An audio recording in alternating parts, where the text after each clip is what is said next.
Hey, second and third graders. I'm so excited for another art lesson this week. I want you to go back to the Sunset Mesa website if you haven't yet to listen to me read this book about our new artist, Edward Hopper.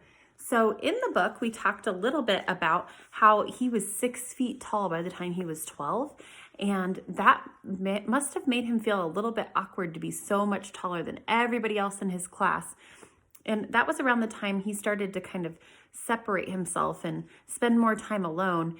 And he was always kind of a person who we would call an introvert. He didn't really want to always be around a lot of people. And that's okay. There's lots of people, everybody has different personalities. There's lots of different ways people prefer to spend their time. But Edward Hopper spent a lot of time on his own, thinking and drawing.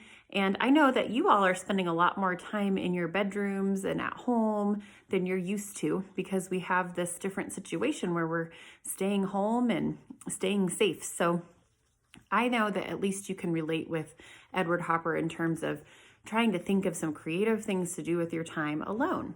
So this week, I want you to be inspired by one of the sketches he did in his room. So I have a small picture here, but I actually printed off a larger one so you can see. So here's a sketch of a dog he did, and isn't that so lovely?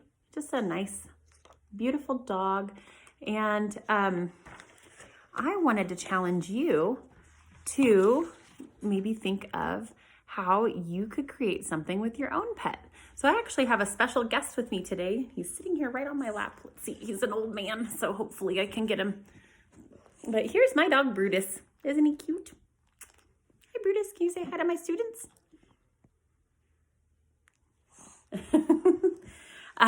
He is 15 years old. Would you believe that? He's ancient. That's like 105 in human years. But what I'm going to do is I'm going to show you a way that you can be inspired by your own pets. It could be a dog, it could be a bird, it could be a llama, whatever kind of animal you have at home.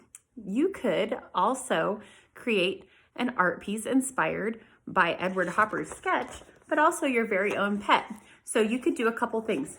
You could get your pet to sit in a doghouse if you have it, or some kind of structure that you build, and try to take a picture of your pet doing that very thing, or draw it. Now, usually when artists draw something and they're looking at a model, they want that model to sit still. So I would recommend taking a picture of your pet, because if yours are anything like my puppy, he's not really a puppy, but I still call him that. If your pets are anything like my doggy, he runs around and doesn't stay put all the time when I want him to. So you might want to do what I did and take a picture of them. So now this is not a picture exactly like Edward Hopper's, but what I did do is I made sure that my Brutus was right in the middle of my picture. And I used a filter on it to turn it black and white. The reason I did that, a couple of reasons. First of all, when we look at Edward Hopper's sketch, it's called monochromatic, where it doesn't add any other colors. It's really just a pencil drawing. This makes it look a little bit like a pencil drawing. But I'd like for you to either draw the picture that you've taken, and that's a good challenge, because drawing something realistically can be a little tricky sometimes, can it? Or another thing you could do is take colored pencils, watercolors, or markers, and you could add color. I'm doing that really quick so I can show you. You could add some color to the lighter shades and tones, the lighter values on your picture. So when I say value, I am not meaning what this picture is worth. I am meaning the different tones of grays that you see on the paper, on the value scale. Remember, we've done some of those things where we've shaded things. But see, now I've added a little bit of yellow too. How cute is that? I added yellow with this yellow colored pencil.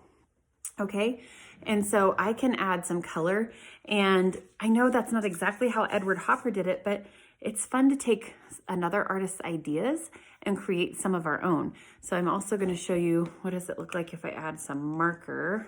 I'm going to put a little bit of marker on the floor down here. And like I said, you could also do this with watercolor. You can mix all of those different things, or you could just pick one medium to work with. Medium is the type of tools you're using. Oops, I'm shaking my camera here. Hold on. I prefer, now that I'm seeing this, I'm trying to work quickly so that you can do more artwork than me. But just seeing this, I prefer the colored pencil over the marker, because the marker you can see it a little bit more scratchy than the colored pencil. So your job, take a picture of your pet in the same style as Edward Hopper did, and then either draw it or color it, or do both, because if you have extra time and you're looking for things to do, you could do both.